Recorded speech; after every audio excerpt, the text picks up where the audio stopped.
Last year, I had an affair.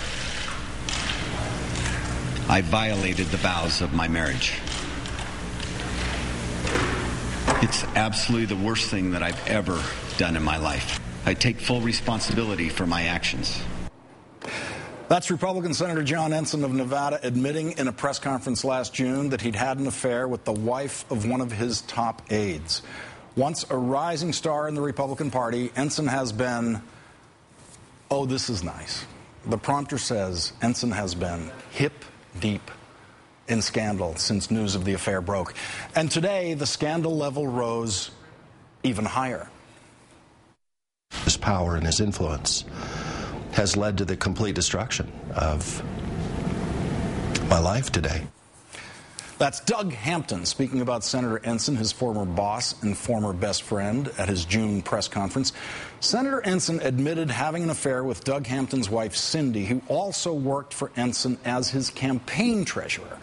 And ever since then, there has been a flood of details about the affair and its aftermath. Details Doug Hampton is now talking about on national television. So just how did Senator Ensign react when he was confronted about his affair with Doug Hampton's wife? Here's the story from Doug Hampton. I say, what are we going to do? Are we going to destroy each other's lives? Is this it? Oh, gosh, no, no, no. It's just the biggest mistake we've ever made. We do not want this. John cries like a kid, puts his head in his hands, and cries like a little boy. A little boy. Hampton also provides new details about the other scandals spawned by the Ensign affair, like the $96,000 Senator Ensign's parents paid to Hampton and his family. After the affair was exposed, the check was signed by Ensign's father, a casino mogul. One Ensign attorney said that the money was just a gift, part of a pattern of generosity to family friends. Pattern of generosity? Oh, hey, listen, we realize our son's having an affair with your wife. Maybe some money will help. It's ridiculous. Hampton is also using the platform of a new national interview to reaffirm allegations he made last month that after he learned of the affair, Senator Ensign helped him get a job as a lobbyist, even though he knew it was a violation of ethics rules. Is Senator Ensign himself lining up clients for you? Absolutely. Hey, I talked to so-and-so, call him. So let me make sure I understand what you're saying. There is no doubt in your mind that John Ensign understood that ethics laws were being broken as well. There's no doubt in my mind. This is a serious allegation you're making against a sitting United States senator, that he knowingly assisted you. Why would a client hire Doug Hampton if he didn't think that he was going to have access to John Ensign's office? It's the only reason why I would hire him. Wow. Remember the days of what happens in Vegas stays in Vegas? And apparently now that Doug Hampton is speaking out, what happens in C Street no longer stays in C Street. Because Hampton is now making specific allegations about Senator Ensign's C Street roommate, Republican Senator Tom Coburn of Oklahoma. Tom Coburn said what I would do, Doug, if I was you, is I would have them buy your home, give you $1 million so you could get started over, and that's what I'm willing to help you negotiate. And what happened? John said, no can do. Not going to happen. $1 million? Senator Coburn denies there was a negotiation, but says he did serve as an intermediary between Senator Ensign and Mr. Hampton.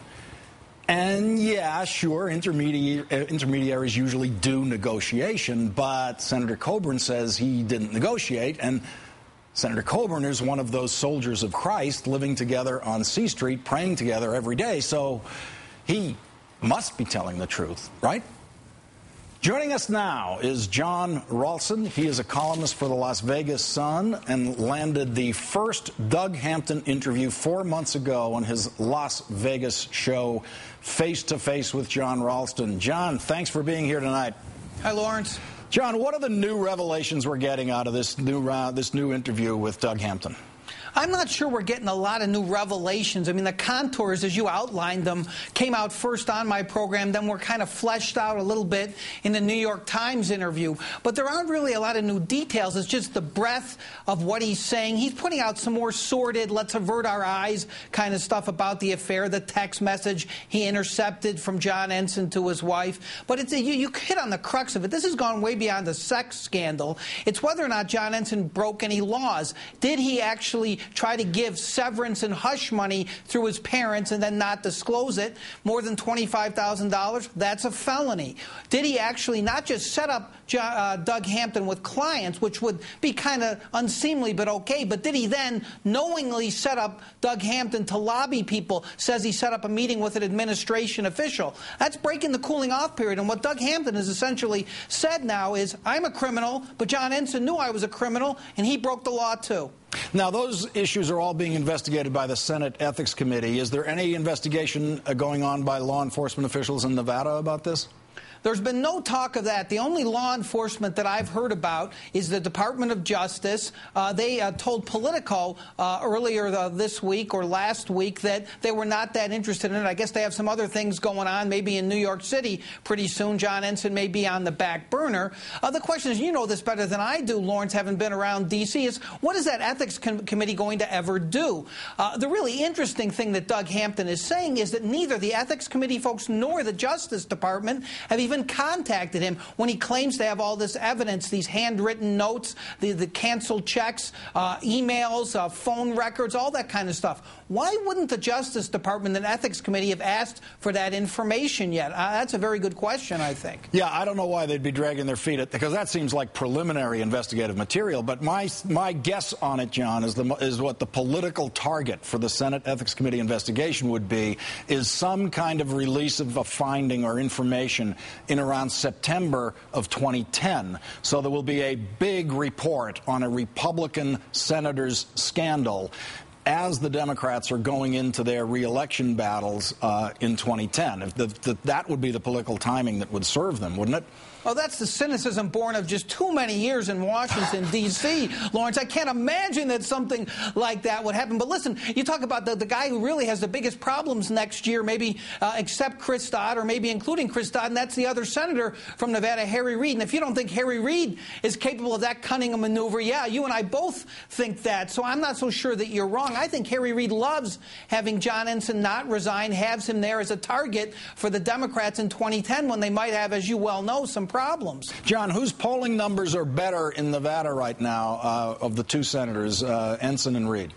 Well, it's nothing for either of them to be proud of. Ensign's were slightly better, but not much better. And his last polling was a month or a month and a half ago. He has been dropping like a rock. He was the most popular statewide elected official, perhaps, before that June 16th press conference. He is now upside down, as is Harry Reid. Reid's numbers are probably slightly worse, though, right now. John Ralston, columnist for Las Vegas Sun and my favorite Nevada political analyst. Thank you for joining us tonight. Thank you, Lawrence.